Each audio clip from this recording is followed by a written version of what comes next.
ఇంకా నా టాపిక్లోకి పోయే కంటే ముందు నిన్న మేడ్చల్ నియోజకవర్గంలో ఉన్నటువంటి పూడూరు ఆ పూడూరులోనే ఈటల రాజేందర్ గారి ఓటు కూడా పూడూరులోనే ఉంటుంది. ఆ పూడూరులో జనాభా మొత్తం ఓట్లు 4200 ఓట్లు ఉంటాయి. అది రీసెంట్గా మేడ్చల్ మున్సిపాల్లో కలిసింది. అయితే ఆ పూడూరులో మొత్తం తెలంగాణ రాష్ట్రం అంతటా జమ్మి జెండా అంటే దసరా జెండా ఎగిరేస్తారు. మీ ఊర్లో కూడా ఎగిరేస్తారుగా, దసరా జెండా ఎగిరేస్తారు. దసరా జెండా ఎగిరేసిన తర్వాత ఇక అప్పుడు జమ్మి కాడికి పోతారు, అదంతా జరుగుతుంది అన్నట్టు.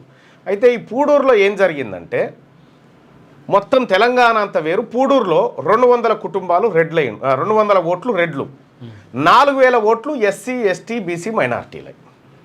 4000 ఓట్లేమో వీళ్ళై, 200 ఓట్లేమో వాళ్ళై.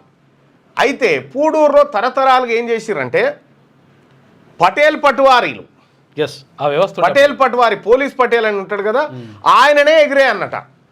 అయితే 2019లో ఆడ ఓ యాదవ్ మన బీసీ బిడ్డ సర్పంచ్ అయ్యి ఇంకెక్కడి పటేల్ పట్వారిరా, ఎన్టీ రామారావు వచ్చి ఎప్పుడో రద్దు చేసే చల్ ఈడ సర్పంచే జెండా గుంజాలని చెప్పి ఆయన ఇంకో జెండా వాచిపించి జెండా ఎగిరేసుడు పెట్టిండు.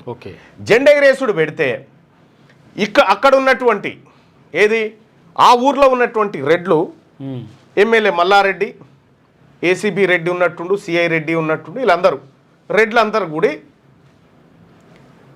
బీసీలాడ జెండా ఎగరేయకూడదు అని ఆ రెడ్లకు ఒత్తాసు పలికిరు. పలుకుడుతోటి నిన్న 100 మంది పోలీసులు ఆ గ్రామంలోకి దిగిరు.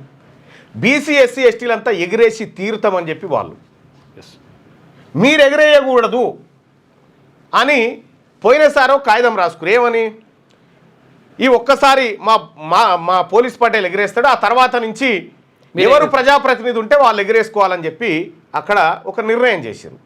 ఆ కాగితం రాసుకున్న తర్వాత పోయినసారి అయిపోయిందిగా, ఈసారి ప్రజాప్రతినిధి ఎవరు లేరు కాబట్టి ఆ బీసీ ఎస్సీ ఎస్టీ మైనార్టీలు వీళ్ళంతా ఏం చేశారంటే మేడ్చల్ మున్సిపల్ కమిషనర్ గారు ఉంటారు కదా, ఆయన వచ్చి ఎగిరేయాలని చెప్పి వాళ్ళు ఆహ్వానిస్తే ఆయనను వీళ్ళందరూ బెదిరించారు. వీళ్ళందరూ నువ్వు ఈ టెంకలు వస్తే వీళ్ళు బీసీ ఎస్టీ ఎస్టీలకు నకరాలు అవుతా ఉన్నాయి అని ఈ 200 మంది రెడ్లు ఒకటైపోయి బీసీలను పోలీస్ ఫోర్స్ పెట్టి బెదిరించే ప్రయత్నం చేశారు. అయినా తగ్గేదే లేదని చెప్పి బీసీలాడ తొడగొట్టి నిలబడ్డారు.